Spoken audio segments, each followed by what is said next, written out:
I have been watching a vast number of documentaries about women and children who were abducted and kept prisoner. And in fact, the only reason I have a copy of the book I call The Robin Code is that I saved it under another title, and that title was Prisoner of War. The Robin Code was wiped from my C drive, my hard drive, by the very people I asked to recover it from there because my USB key was lost. I had 3 USB keys, and I know I saved it to all of them. It's not on the 2 that were not lost, and as I say, the 3rd was lost. So I took the hard drive into a computer shop and said, "Can you retrieve the data?" They said yes. The Robin Code came across as 1 page, but they did not delete the one I called Prisoner of War. And as it turns out, I am now convinced that is what my mother was. And I'm no longer in the business of making excuses for her. But the one thing one of the few things my brother and I agree on, is that our mother would never have voluntarily shacked up with a married man. It would never have happened. She wouldn't have shacked up with him unmarried, even if he was not married to another woman. It wasn't her. So I did put together the fact that my mother was raped by him in the June of 1945 and tried to send photographs of herself with a black eye to family members. They can't have arrived because I have them.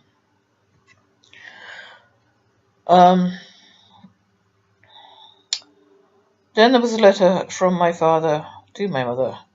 She was still in Bangalore, as far as I can tell, and he was in Chittagong. Bloody long way away. He talked about that terrible day, dreadful day, terrible day, and the fact that she had made her position clear. Next, she went to Singapore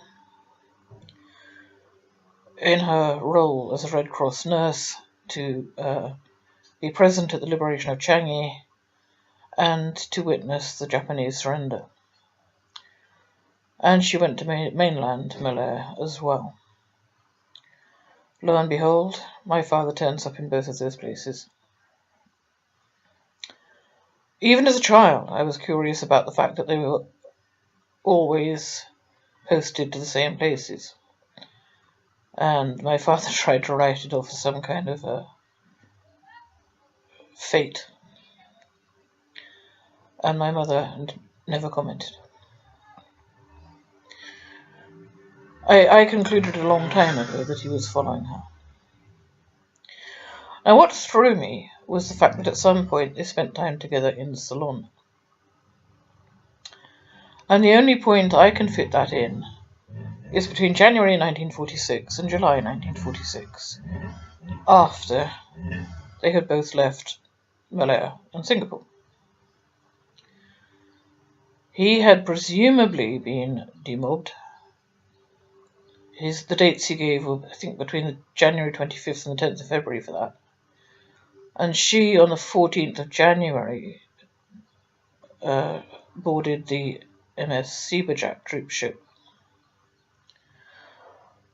Well, to fit Ceylon in, she would have had to get off there in Colombo. Correct me if I'm wrong, that's the capital. Now Sri Lanka. And she talked about a trunk full of souvenirs that she had entrusted to my father and that he had lost. So, of course, I got the impression that they had a lovely time. And that she was with him voluntarily. And even until yesterday, or today, I couldn't slot that into my understanding of her being his prisoner, that he had followed her, and tracked her and somehow tied her to him. Natasha Kampusch went on a skiing trip with Wolfgang Pricklepil. I presume it's actually Wolfgang, but whatever. Her captor, her abductor, she went on a skiing trip with him, which made some people doubt the truth of her story.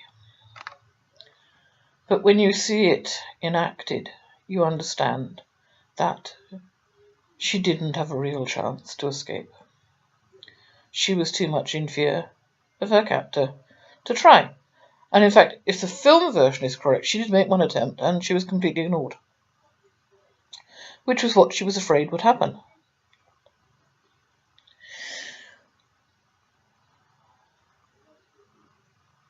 It's therefore possible that although my mother was in Ceylon at some point with my father, it was not of her own volition.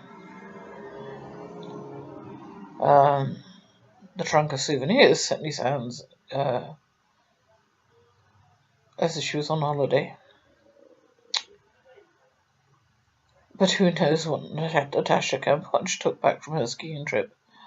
Her captor sometimes gave her presents.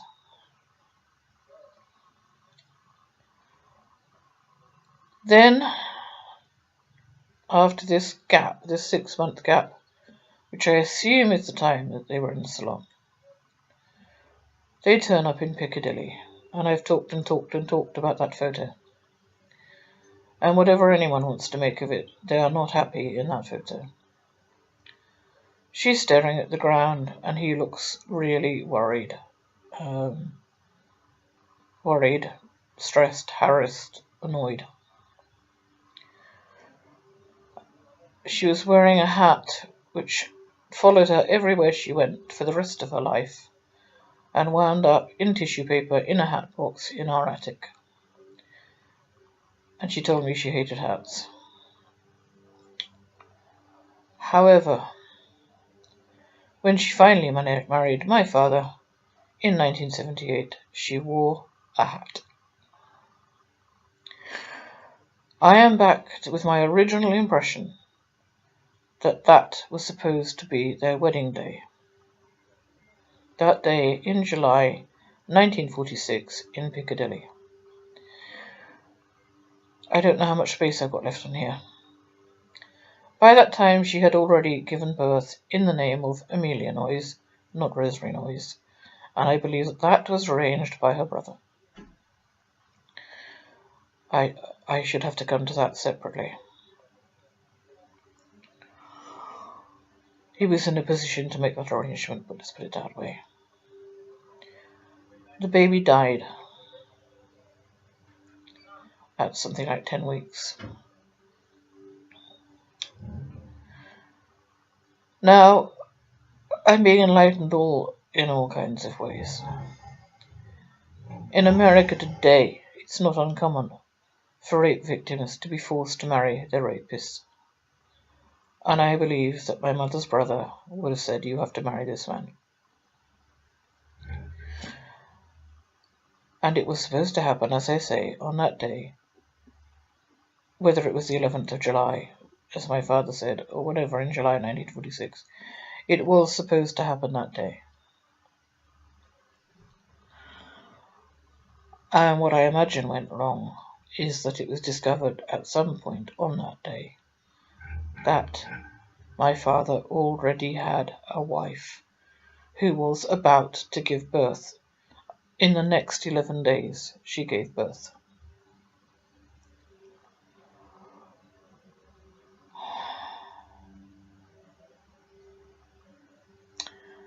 Then my mother went to Coventry. Appropriate, sent to Coventry. Her library card says that she lived in 17 Binley Road, Coventry, at 17 Binley Road. My father's British Legion card says that he lived at 2 Sandy Lane, Coventry. I believe he was still following her, that she had tried again to escape, and he was still following her. Now then she became pregnant for a second time. And although the birth took place in the same place as the first, she was housed in the same place as she was for the first birth. She was taken, and this is a documented fact, 40 miles to Newbury to give birth to that second child. And I have at times put up those birth certificates, with the address the same, but the first baby born in Windsor and the second in Newbury, another boy, on the 16th of July at midnight, my brother's birthday being the 17th of July, and my mother always said he was born at midnight.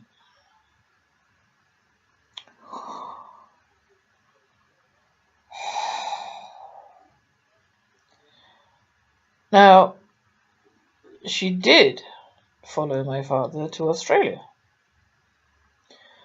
That is puzzling, because he definitely went about 6 months before she and my brother. Of course, by that time she had changed her name to his by deed poll. I just would guess that she was in all ways thoroughly trapped by societal expectations, by her brother, and by my father. She was supposed to stay with him because she had had 2 of his babies.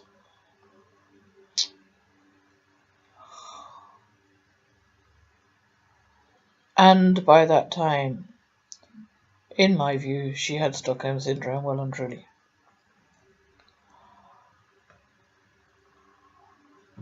Then, 4 or so years later, she arrived in Australia in the August of 49, and they left early in 53 apparently. In his case I can prove that happened, in her case I can't. My father left Australia with my brother and without my mother. And that is on a passport I have flashed up.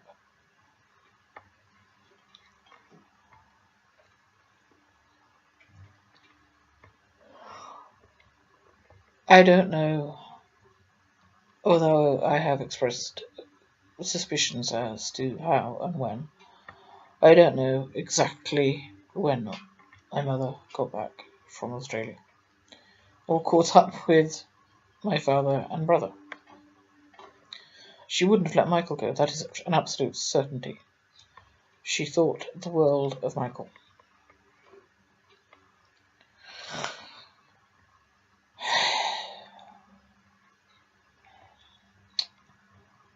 In and of himself, he was part of the trap that she was in. Not that that was his fault.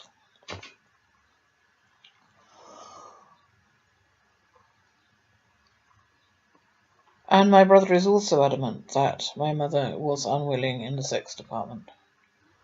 On numerous occasions, in numerous dwellings, he shared their bedroom,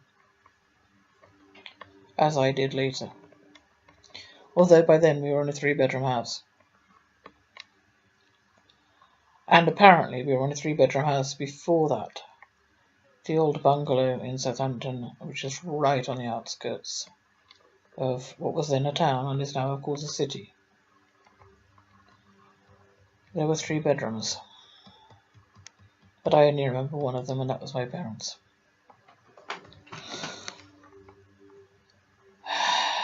My brother, my mother, unwilling sexually, struggles, etc.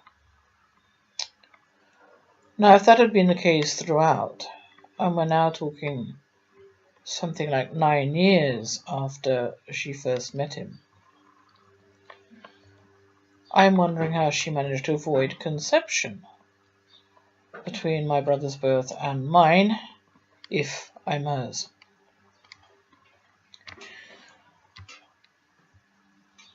There must have been struggles, presumably, in Australia. Although she looked happy there, I have to say, in photographs in Australia, she looked happy, another little mystery. And free. She was smoking. She never smoked in my lifetime. She was in a swimsuit. She never went swimming in my lifetime. I think she still drove. She never drove in my lifetime. She wore makeup. She wore a little lipstick in my lifetime. And she was allowed to go to a hairdresser occasionally. I said numerous times, no neighbours, no friends. No one in the house, except occasionally my friends. And my father's. She only went shopping on Saturdays when my father was home from London. And the rest of the time, I would go to the shops for her if there was anything she needed.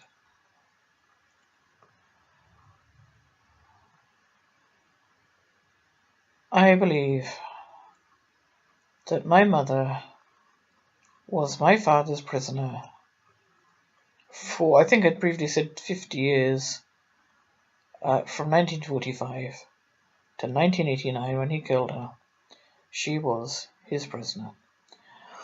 And I am sorry to say that I believe that my uncle was complicit in that, inasmuch as he believed that she should stick with the man who had impregnated her, no matter the circumstances of the impregnation. And unfortunately they were that. She was drunk at the time. Now, that is held against women to this day. Well, you shouldn't have got drunk. Imagine how it was viewed in 1945.